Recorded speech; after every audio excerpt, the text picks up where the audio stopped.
On va parler de Parcoursup. On le sait, c'est un vrai marathon pour des milliers de candidats chaque année. Une sorte de course de fond où le moindre détail peut tout changer. Mais voilà, au milieu de toute cette pression, il y a une erreur, une seule, qui peut vraiment faire la différence. Et si je vous disais qu'elle se cache souvent là où on s'y attend le moins, dans la partie la plus simple du dossier? La question est posée et elle est directe, parce que l'enjeu l'est tout autant. C'est fou d'imaginer ça, non? Avoir un dossier scolaire en béton, des super notes, et pourtant, passer à côté de la formation de ses rêves. Juste à cause d'un petit oubli, d'une section qu'on a mal comprise.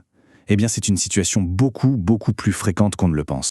Et voilà, on est au cœur du problème. En fait, les analyses le montrent. Énormément de candidats, même les plus brillants, affaiblissent leur propre dossier sans même s'en rendre compte. Toute l'énergie passe dans les notes, dans le projet de formation motivé, et on laisse de côté ce qui peut faire pencher la balance. Alors il est où ce fameux piège? Bon, allons droit au but. L'erreur fatale, elle se trouve dans la rubrique « Activités et centres d'intérêt ». Oui, cette partie qui ressemble un peu à un CV et que beaucoup de monde survole. C'est précisément là que se joue une part essentielle de la sélection, bien plus que ce que son nom un peu anodin ne le laisse penser. Le mot-clé ici, c'est non obligatoire. Ah, c'est le piège parfait. Quand on voit ça, le premier réflexe, c'est de se dire « Bon, c'est secondaire, je m'en occuperai plus tard. » Ou pire, on l'a rempli en 5 minutes avec quelques fraises bateau. Et ça, c'est une erreur de stratégie monumentale. On va voir tout de suite pourquoi. Mais attention, il faut tout de suite dédramatiser. Le but, ce n'est pas du tout de lister des exploits incroyables. Personne ne s'attend à ce qu'un lycéen ait déjà gravi l'Everest ou fondé une start-up. Non, ce qui est recherché ici, c'est bien plus simple. C'est la preuve d'une personnalité, d'une curiosité, d'un engagement. Allez, on passe de l'autre côté du miroir. Essayons de nous mettre à la place des jurys d'admission. Il faut savoir qu'avec de moins en moins d'euros, cette rubrique est devenue leur seule fenêtre pour voir qui se cache derrière les bulletins de notes. Et ce qu'ils y cherchent, c'est très précis. Et la preuve, la voilà. C'est du concret. C'est un rapport d'examen des vœux pour un BTS. On y voit que les résultats scolaires, c'est important. La motivation, la cohérence du projet, important aussi. Mais alors regardez la ligne, savoir-être. Le degré d'importance, très important. C'est carrément le critère numéro 1. Et comment est-ce qu'on évalue ce fameux savoir-être? Eh bien justement, grâce à la rubrique engagement, activité, etc. La boucle est bouclée. Donc, le point crucial à comprendre, c'est que cette section, c'est la seule chance de montrer ses qualités humaines. Les notes, elles disent ce qu'on sait. Mais cette rubrique, elle raconte qui on est. C'est là, et nulle part ailleurs, qu'on peut vraiment se démarquer d'un autre candidat qui aurait exactement le même dossier scolaire. Alors comment on fait pour transformer cette rubrique en un véritable atout?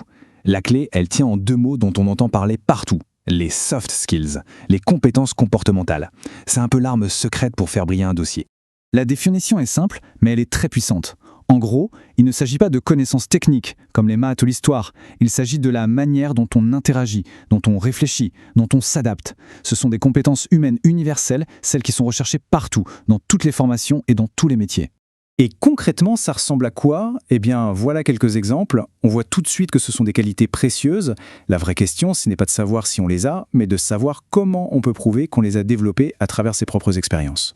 S'il y a une seule phrase à retenir de toute cette analyse, c'est celle-ci. La plus grosse erreur, c'est de se contenter de lister des activités. Babysitting, job d'été, sport. Dit comme ça ne dit rien au jury. Ce qui l'intéresse, c'est ce que ces expériences ont apporté. Quelles compétences ont été développées grâce à elles? Bon, à cette théorie, passons à la pratique.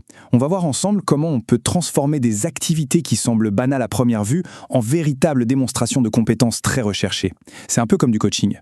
Premier exemple, un grand classique. La version avant, c'est factuel, c'est plat, ça ne dit rien. La version après, c'est une transformation complète. On ne parle plus juste de garder des enfants, on parle de prise d'initiative, de sens des responsabilités, de patience, de créativité. On a transformé une simple tâche en un ensemble de compétences concrètes. Deuxième cas de figure, délégué de classe. Beaucoup de candidats le sont. Mais au lieu de juste le mentionner, on peut le traduire en compétences de leadership. Écoute, médiation, prise de parole. Ça montre non seulement une expérience, mais aussi une vraie compréhension du rôle et une capacité à analyser ce qu'on a fait. Et même un job d'été dans un fast-food peut devenir un atout incroyable. Au lieu de dire « j'ai servi des frites », on dit « j'ai appris à gérer mon stress pendant les coups de feu, à travailler en équipe sous pression ». Et ça, croyez-moi, c'est une compétence professionnelle qui a une valeur énorme. Et voilà l'exemple qui illustre peut-être le mieux ce principe. Jouer aux jeux vidéo. Ça peut être perçu comme une simple perte de temps. Mais si on y réfléchit bien, ça peut démontrer une capacité d'analyse stratégique, de la résolution de problèmes en temps réel, de la collaboration en équipe et même des compétences en langue.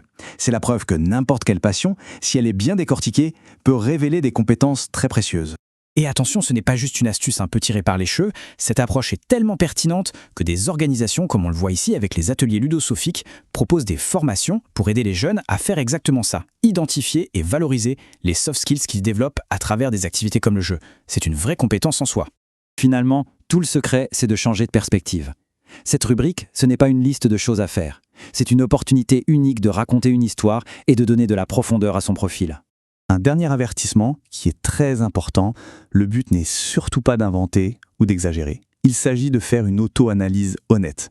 L'authenticité, c'est la clé. Il faut simplement apprendre à poser les bons mots sur ce qu'on a réellement vécu et appris. Chaque ligne écrite dans cette section doit donc ajouter une nouvelle couleur, une nouvelle facette à la personnalité du candidat. Du babysitting à l'engagement dans un club, en passant par le sport ou un job d'été, tout peut et doit contribuer à construire le portrait d'un candidat curieux, engagé et surtout conscient de ses propres qualités. Et voilà la question finale qu'il faut se poser. Prenez le temps de regarder vos expériences, même les plus simples, mais avec ce nouvel œil. Ne vous demandez plus « qu'est-ce que j'ai fait ?», mais plutôt « qu'est-ce que cela a fait de moi ?» La réponse pourrait bien être la clé qui ouvrira les portes de la formation de vos rêves.